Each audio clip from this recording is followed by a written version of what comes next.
Okay, to our main problem for today. Find the exact area, not an approximate area, but the exact area between the graph of y equal x squared.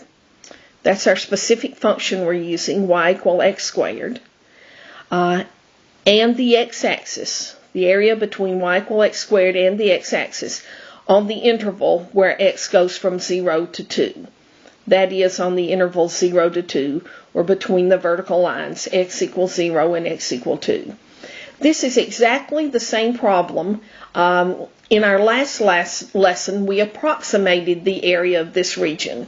We approximated it, I think, using 4 subintervals, and left-hand endpoints, right-hand endpoints, and midpoints.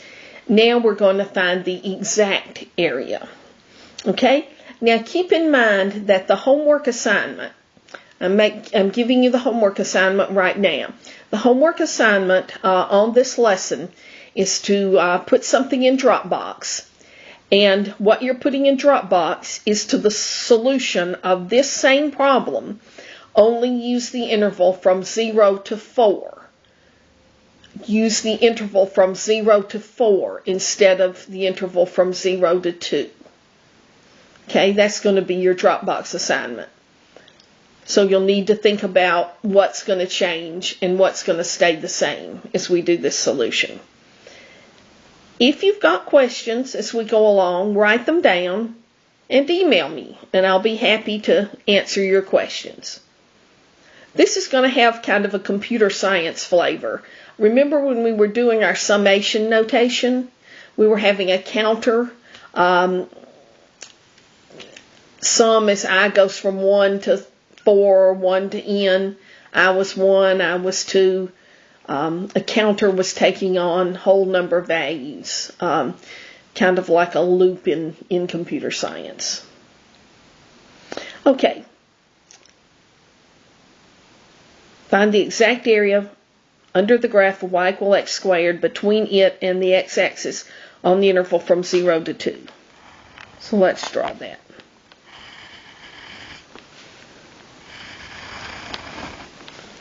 Goes through 1, 1, goes through 2, 4.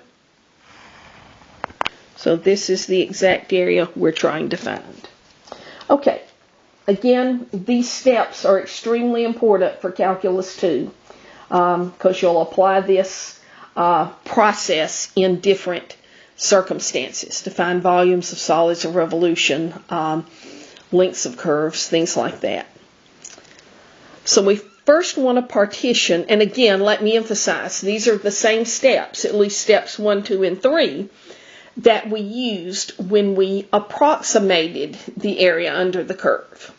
The idea is we're now doing it for n rectangles, finding a sum of the areas of n rectangles, and going to take the limit as n approaches infinity of the sum, whereas before, we just found the sum of the areas of 4 rectangles or 6 rectangles, and that was an approximation of the exact area.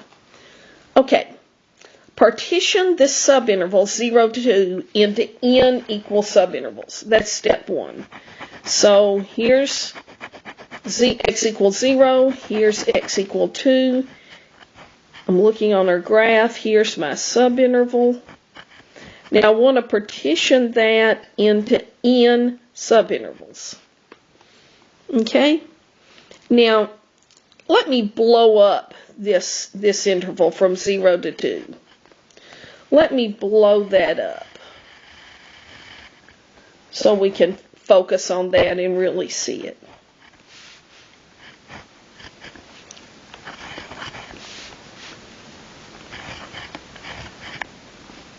Okay? Let's let x sub 0, our first tick mark, be the left-hand endpoint, or 0. Our first tick mark, we call it x sub 1. Our second tick mark, we call it x sub 2. Our third tick mark is x sub 3.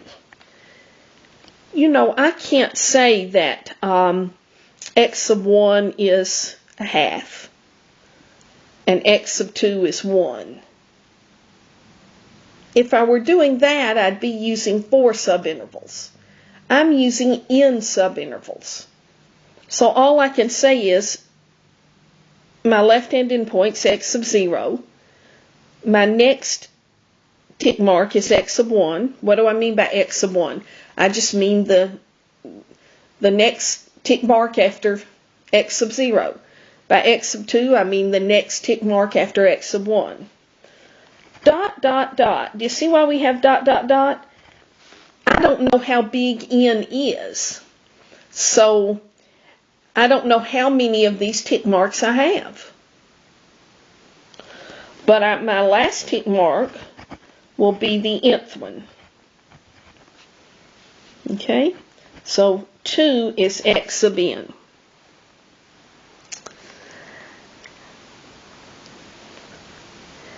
Now,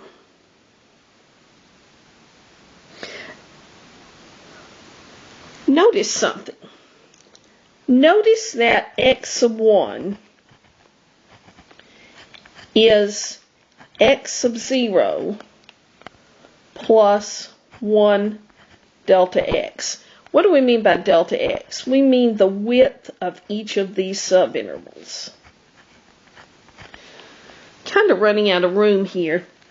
Delta x is always b minus a over n. Isn't that what we used when we estimated the area using n's 4 subintervals or 6 subintervals? B minus a is the length of my entire interval, in this case 0 to 2, and n is the number of subdivisions. If you take an interval of length 2 and divide it into n equal parts, then each part has width or length, or whatever you want to call that dimension, 2 over n. So delta x is just the distance between tick marks. It's always b minus a over n. AB is the interval I'm given that I'm subdividing. So in this particular problem, delta x is 2 minus 0 over n, or 2 over n.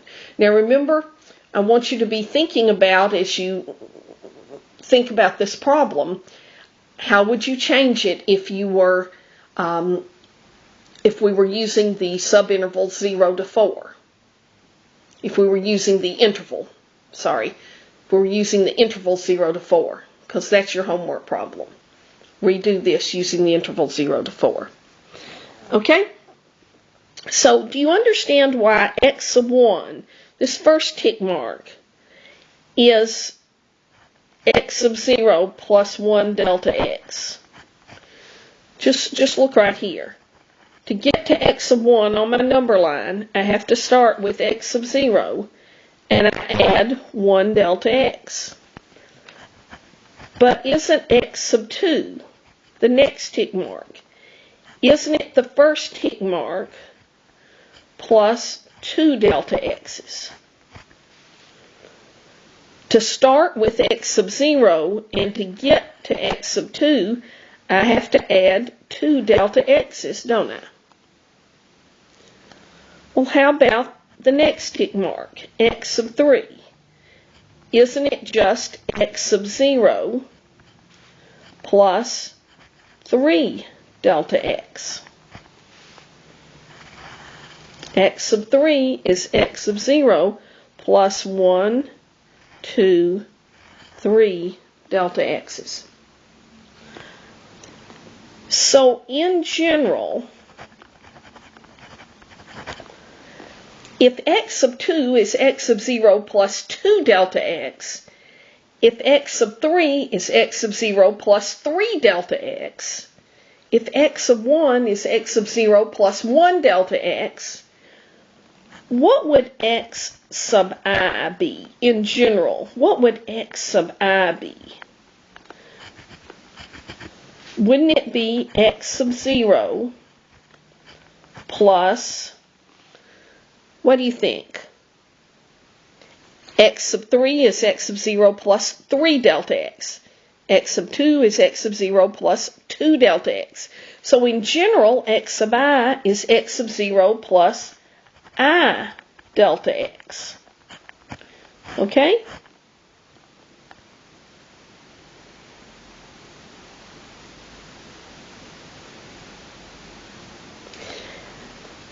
We're going to need to focus on the ith subinterval. The first subinterval, what's our first subinterval? Look back here. What's our first subinterval? Isn't it x sub 0, x sub 1? What's our second subinterval? What's our second subinterval? Isn't it x sub 1, x sub 2? What's our third subinterval?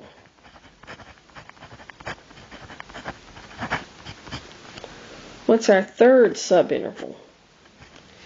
Isn't it x sub 2, x sub 3? So in general, what's our ith subinterval? You think about that for a minute. If our third subinterval is x sub 2, x sub 3, if our second subinterval is x sub 1, x sub 2, what do you think our ith subinterval would be? Write down what you think.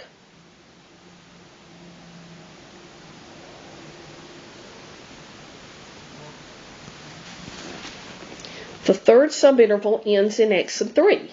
The second one ends in x sub 2. The first one ends in x sub 1.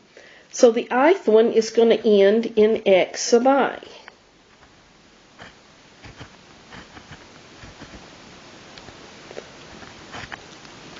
Now, the first subinterval starts in x sub 0. The second one starts at x sub 1. The third one starts at x sub 2. So the ith one is going to start at x sub I minus 1.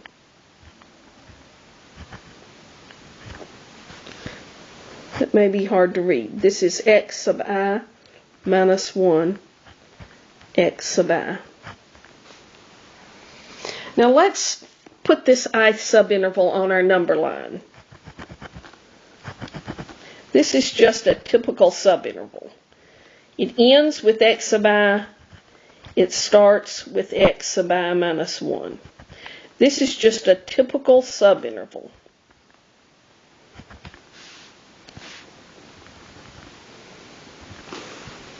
Okay? This is the math that's associated with partitioning 0, 2 into n's equal subintervals and getting some formulas and notation down that we'll need when we do subsequent steps. Okay? Step 2. Step 2 of what? Trying to find the exact area underneath a curve on the intervals 0 to 2. I pick a number in each of my subintervals. Now, I could use, and I use that for the height of the rectangle in that subinterval. You know I'm going to make a rectangle over each one of these subintervals, right?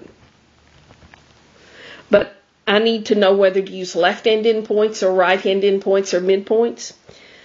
Think about this with me for a minute. If we're eventually going to take the limit as n approaches infinity, if we use infinitely many rectangles, isn't the width of each rectangle delta x going to go to 0? If you use more and more rectangles, each one is less and less wide. So as n goes to infinity, delta x goes to 0. When delta x goes to 0, the left-hand side of the left left-hand endpoint of a subinterval is going to hit the right-hand endpoint, right? If the width goes to 0, the left and right-hand endpoints are going toward each other. They're eventually going to collide. So it really doesn't matter when we're finding exact area if we use right-hand endpoint, left-hand endpoint, or midpoint. Now it does if we're just approximating, right? But if we're finding exact area, it doesn't matter. So let's do what makes the arithmetic easier. Do you think it's easier on the arithmetic to use an x sub I or an x sub I minus 1? I think x sub I would be easier than x sub I minus 1, just less complicated. Again, I'm focusing on the ith subinterval. How do I know to do that? Because I'm old and gray, okay? This is the process. Let's use x sub I instead of x sub I minus 1. Let's use the right-hand endpoint. Okay? I'm just going to say RHE, right-hand endpoint. Now, we're going to call the number we pick in each subinterval x star. Okay? In fact, we're going to call it x star. So x star sub I. In other words, x star 1 would be in the first subinterval what number I pick. X sub 2 star would be in the second subinterval the number I pick. X sub 3 star would be in the third subinterval the number I pick. In the ith subinterval, x sub I star, now I'm always picking what? The right-hand endpoint. We've said let's use right-hand endpoint. So x sub I star is going to be the right-hand endpoint of the ith subinterval.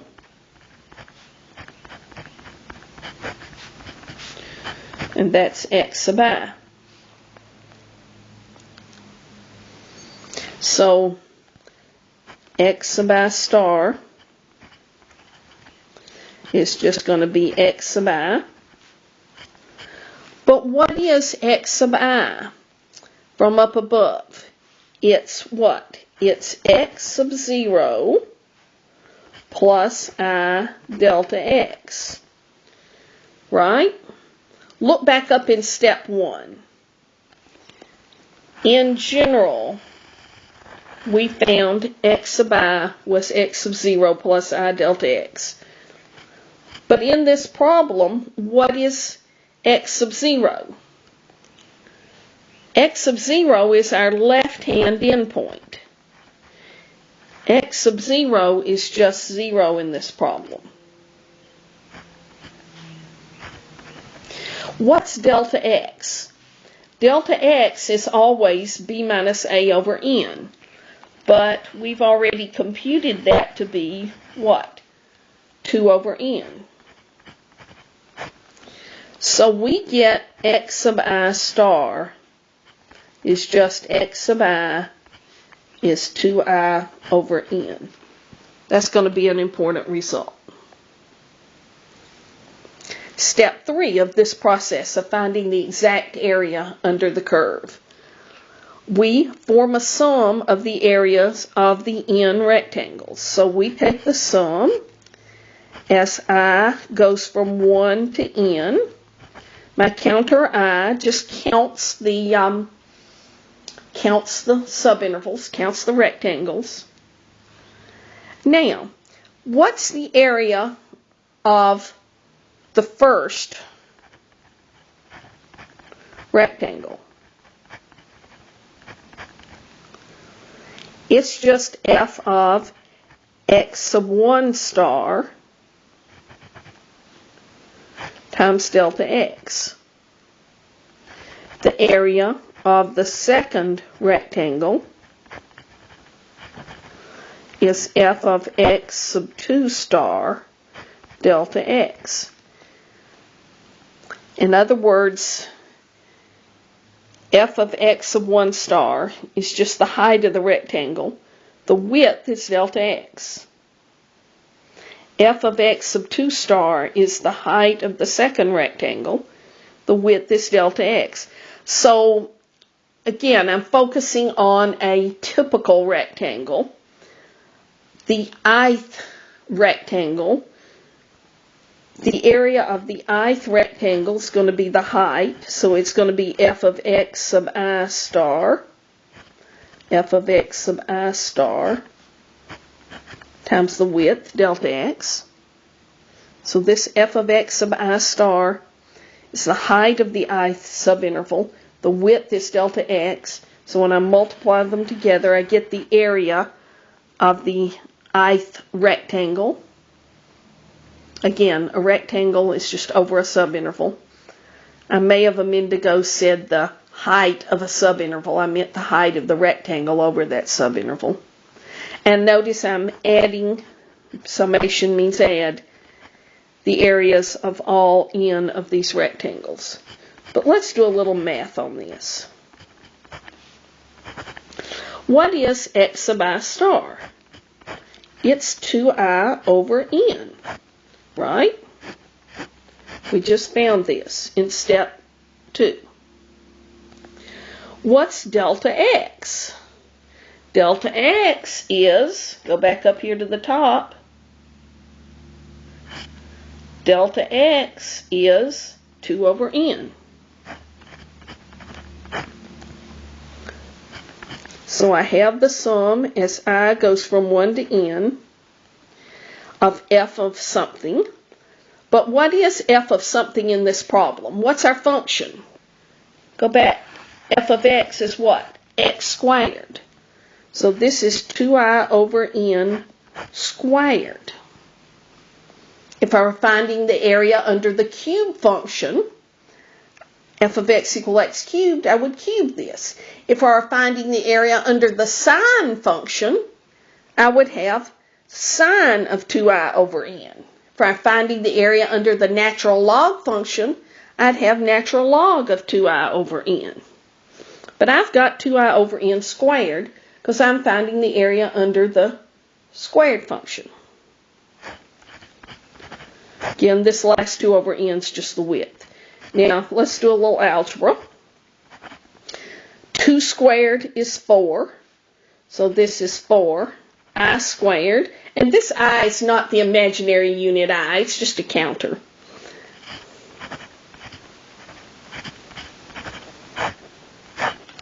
So I have sum. I goes from 1 to n of 8i squared over n cubed.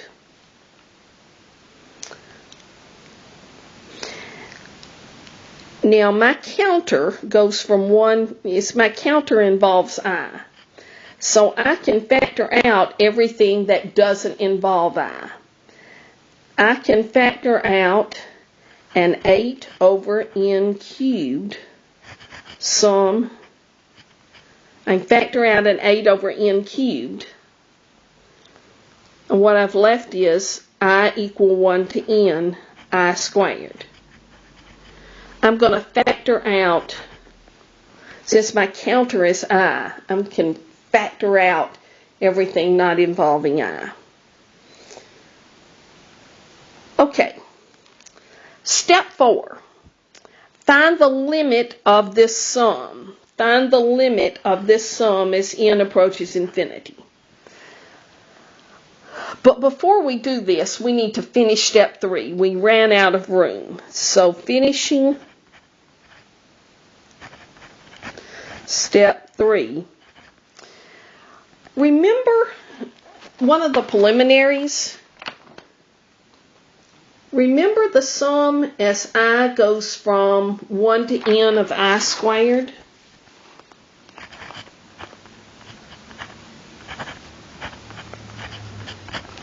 What was that sum? Remember that was in your book on page 372 and 368. It was n times n plus 1 times, what was it, 2n plus 1? Yep, over 6.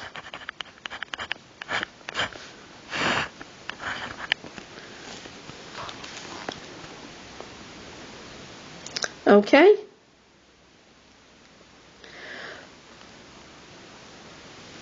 So, what we had before, 8 over n cubed times the sum as I goes from 1 to n of I squared becomes 8 over n cubed times n plus 1 times 2n plus 1 over 6. Now the 8 over 6 becomes 4 over 3. Notice I have an n over an n cubed, so that'll give me an n squared in the bottom. And in the top, I've got an n plus 1 times 2n plus 1. So that, if I multiply n plus 1 by 2n plus 1, I get 2n squared. I'm using FOIL. Plus 2n plus n plus 1. So this is